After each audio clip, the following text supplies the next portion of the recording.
I interviewed Bill Maher earlier this week, and I think he's an honest broker. You know, he's a liberal, of course, and he doesn't like Trump at all, but he's not a dishonest guy. But he was confused about it. He said in the interview, Michael Cohen went to jail for 3 years for a campaign finance violation. And I said, no, he didn't, Andy. No, he didn't, Bill. He did not. That was tacked on at the end on top of these other crimes he was pleading guilty to that were already sending him to prison, like the taxi medallion and the tax.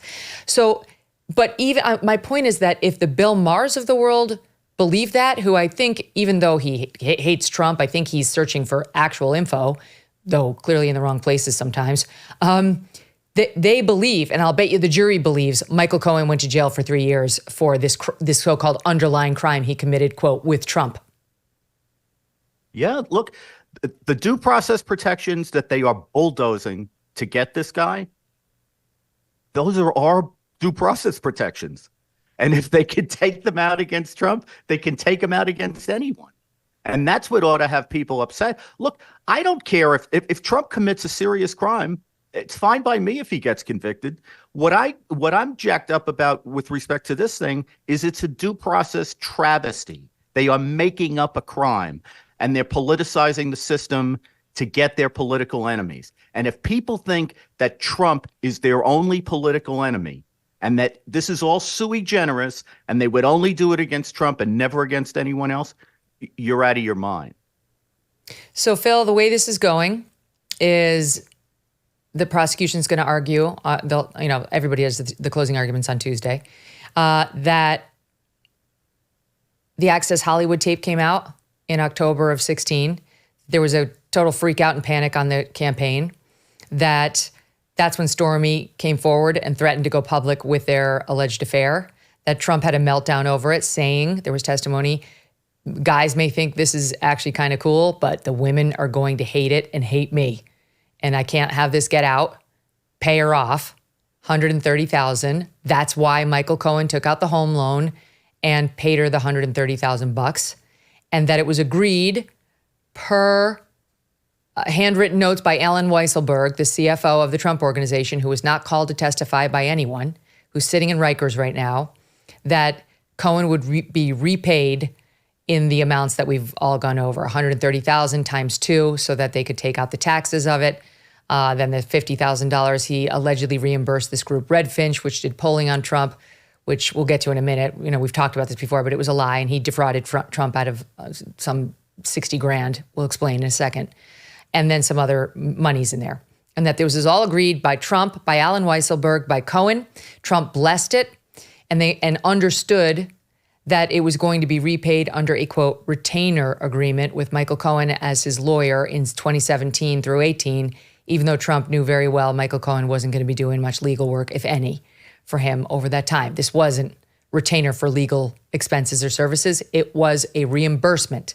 We have Trump tweets that say it was a reimbursement. He uses that word. And so I'm giving you all the things that the jury's going to be sold in the prosecution's closing. And so Trump knew. He ordered the payment. He understood how it was going to be documented. He understood it was going to be falsely documented. And he also understood that this was to help his campaign. That was his main goal, to help his campaign, because women were going to hate this news and information about him. And somehow that makes it a campaign finance violation, notwithstanding what we all know about campaign finance violations at this point. It doesn't matter what was in his head. Only matters the nature of the payment. Guarantee that will not appear in any jury instruction.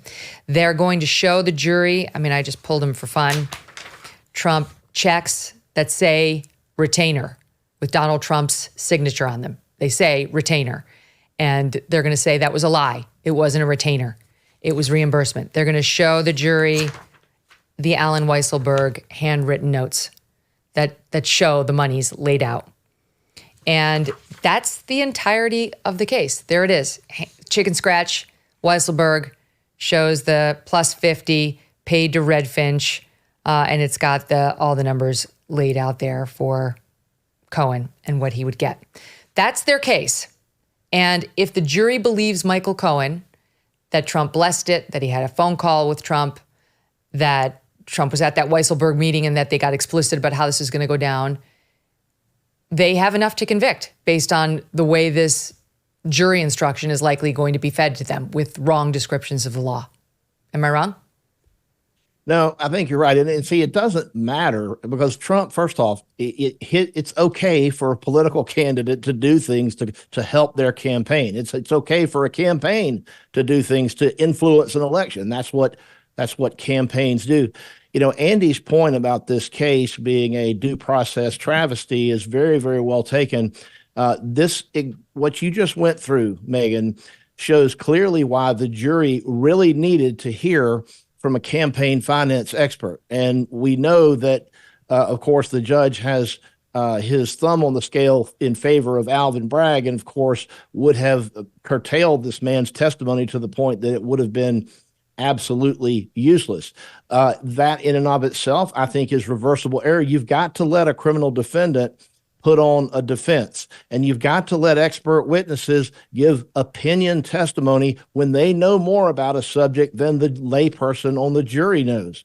So the judge was wrong about all of that. He's going to be wrong in how he sets up his jury instructions, no doubt. And at the end of the day, when Donald Trump wrote a check to Michael Cohen or Michael Cohen's law firm for purposes of, even if it was to reimburse him to pay for a non-disclosure agreement, those are legal expenses. And when you're a bookkeeper at the Trump organization or whatever, and you've got a drop-down menu for how do you categorize these things, you just put it in there in whatever way makes the most sense. And it doesn't mean that it's a falsified business record. You can parse these things every way from Sunday, but at the end of the day, Donald Trump, even if he made a campaign contribution, he's allowed to do that without limitations, I understand. But Michael Cohen's not. They needed to hear there's a cap on what Cohen could have donated to Trump. That's how they're getting to it.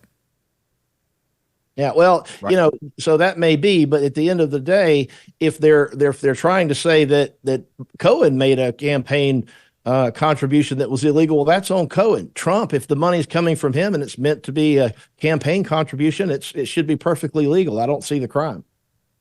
Well, what about that, what Andy? Because they're going to say is he was in on it and that he was trying to conceal it, right? Because all they have to show is that he was trying to falsify business records in order to conceal an underlying crime. But the other crime is the one that gets it to. Let Andy speak it. Go ahead.